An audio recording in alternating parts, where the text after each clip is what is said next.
India का एक ऐसा राज्य जो कभी एक इंडिपेंडेंट किंगडम था, जिसका अपना फ्लैग था, अपनी आर्मी थी और जो आज भी अपनी आइडेंटिटी को लेकर संघर्ष कर रहा है। ये है मणिपुर। नॉर्थ ईस्ट इंडिया का ये छोटा सा राज्य म्यांमार की बॉर्डर से सटा हुआ अपने आप में एक पूरी तरह अलग पॉलिटिकल हिस्ट्री रखता है, जो बाकी इंडिया से बहुत कम लोग जानते हैं। कैसे किंगडम को भारत का हिस्सा बना, कैसे इंसर्जेंसी ने इस राज्य को सालों तक जकड़े रखा और कैसे 2023 की एथनिक वायलेंस ने इस राज्य को दुनिया की नजरों में ला दिया। चलिए शुरू करते हैं।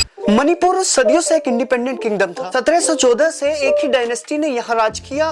ब्रिटिश कॉलोनियल एरा में भी मणिपुर को एक प्रिंसली स्टेट का दर्जा मिला अपने महाराजा के साथ। 1947 में जब इंडिया आजाद हुआ, मणिपुर ने भी अपना खुद का कॉन्स्टिट्यूशन बनाया, मणिपुर स्टेट कॉन्स्टिट्यूशन एक्ट 1947। उसी साल मणिपुर में पहले इलेक्शन हुए। MK प्रियव्रता पहले चीफ मिनिस्टर बने, लेकिन ये डेमोक्रेटिक एक्सपेरिमेंट ज्यादा लंबा नहीं चला। सरदार वल्लभ भाई पटेल, जो उस वक्त इंडिया के होम मिनिस्टर थे, पूरे देश के प्रिंसली स्टेट्स इंडियन यूनियन में मर्ज कर रहे थे। 21 सितंबर 1949 को मणिपुर के महाराजा ने शिलोंग में एक मर्जर एग्रीमेंट साइन किया, जो 15 अक्टूबर 1949 से इफेक्टिव हुआ। इस एग्रीमेंट के साथ मणिपुर की मोनार्की खत्म हो गई और ये एक चीफ कमिश्नर के थ्रू कमांड किया जाने लगा। ये मर्जर आज भी मणिपुर में एक सेंसिटिव टॉपिक है। कई हिस्टोरियंस और लोकल वॉइसेस मानते हैं कि एग्रीमेंट बिना मणिपुर के इलेक्टेड लेजिस्लेटिव असेंबली की सहमति के साइन हुआ था, जबकि ऑफिशियल रिकॉर्ड कहते हैं कि महाराजा ने खुद साइन किया था और ये इशू आज तक बना हुआ है। मर्जर के बाद मणिपुर एक पार्ट C स्टेट बना, मतलब सीधा सेंट्रल गवर्नमेंट के कंट्रोल में। ये स्टेटस 1956 तक रहा,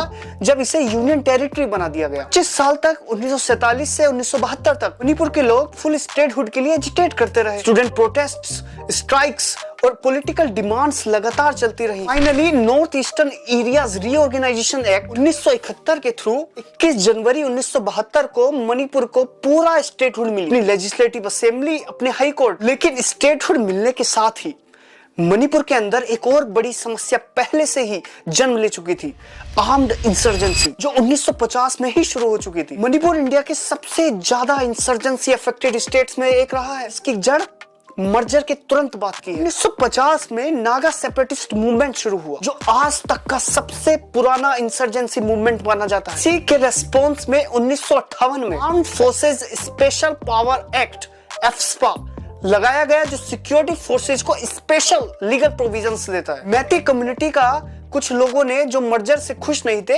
यूनाइटेड नेशनल लिबरेशन फ्रंट या UNLF बनाया, जो इंडिया से सक्सेशन मांगती थी। इसके बाद 1978 में पीपल्स लिबरेशन आर्मी PLA जैसे और भी ग्रुप्स बने। वक्त के साथ नागा, मैती और कुकी तीनों कम्युनिटीज के अपने अपने आर्म्ड ग्रुप बनते गए, सबकी अपनी डिमांड्स, अपनी ग्रीवेंसेस। 1990 में नागा कुकी क्लैशेस हुई। 1977-78 में कुकी जोमी ग्रुप्स के बीच भी टेरिटोरियल कॉन्फ्लिक्ट हुआ। 2008 में कुकी जोमी ग्रुप्स के साथ एक सस्पेंशन ऑफ ऑपरेशन एग्रीमेंट हुआ, से वायलेंस काफी कम हुई। लेकिन अंडरलाइंग टेंशंस, जो जमीन थी, आइडेंटिटी है और पॉलिटिकल रिप्रेजेंटेशन को लेकर जो अभी भी टेंशन है, का पूरी तरह कभी भी खत्म नहीं हुई है। इंसर्जेंसी के पैरेलल मणिपुर की मेन स्ट्रीम पॉलिटिक्स भी अपना रास्ता बनाती रही। 2002 से 2017 तक ओक्राम बोबी सिंह, जो कांग्रेस पार्टी से आते थे, मणिपुर के चीफ मिनिस्टर रहे।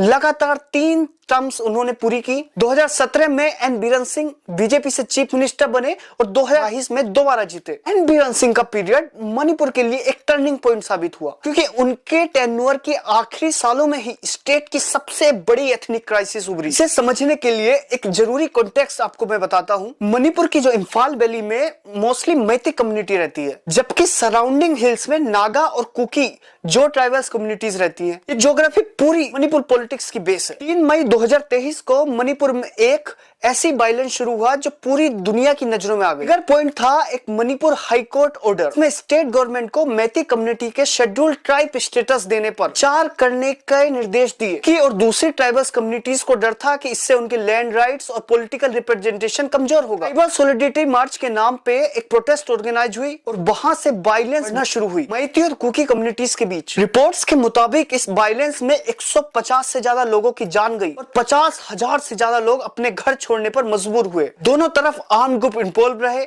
इनमें मैती ऑर्गेनाइजेशन जैसे आरंबोल ट्रैगोर और मैती आर्म ग्रुप शामिल रहे। ये कॉन्फ्लिक्ट सिर्फ एक लॉ एंड ऑर्डर इशू नहीं था, ये जमीन, आइडेंटिटी और पॉलिटिकल पावर को लेकर डीप रूटेड टेंशन था जो दशकों से उभरा था। वायलेंस इतनी बढ़ गई कि 9 फरवरी 2025 को एन बीरेन सिंह ने चीफ मिनिस्टर के पद से इस्तीफा दे दिया। इस दिन बाद 13 फरवरी 2025 को मणिपुर में प्रेसिडेंशियल रूल लगा दी गई। मणिपुर की हिस्ट्री में ये 11वीं बार ऐसा हुआ। ऑलमोस्ट 1 साल तक मणिपुर सीधा सेंट्रल गवर्नमेंट के कंट्रोल में रहा। प्रेसिडेंट रूल को अगस्त 2025 में 6 महीने के लिए और एक्सटेंड कर दिया गया। फाइनली 4 फरवरी 2026 को ये रिवोक कर दिया गया। युमान कुमचंद सिंह बीजेपी से नए चीफ मिनिस्टर बन गए। इंटरेस्टिंग बात यह है कि इस गवर्नमेंट में नेमचा किपगेन कुकी कम्युनिटी से मणिपुर की पहली महिला डेप्यूटी चीफ मिनिस्टर बनी और लोजेल धिको नागा कम्युनिटी से दूसरी डेप्यूटी चीफ मिनिस्टर बनी। एक सिंबॉलिक कोशिश थी तीनों कम्युनिटीज को एक करने की, लेकिन एनालिस्ट कहते हैं कि सिर्फ पॉलिटिकल रिप्रेजेंटेशन से अंडरलाइन टेंशंस पूरी तरह खत्म नहीं हुई है और मणिपुर में स्टेबिलिटी अभी भी एक फ्रेजाइल चीज है। 1949 का मर्जर से लेकर आज तक मणिपुर की कहानी एक कॉम्प्लेक्स मिक्स है। आइडेंटिटी, जमीन और पॉलिटिकल पावर की ये कहानी अभी खत्म नहीं हुई है। कमेंट में बताओ अगर आप मणिपुर के बारे में और जानना चाहते हो और अगले स्टेट कौन सा हम आप कवर करें वो हमें बताइए। नमस्कार।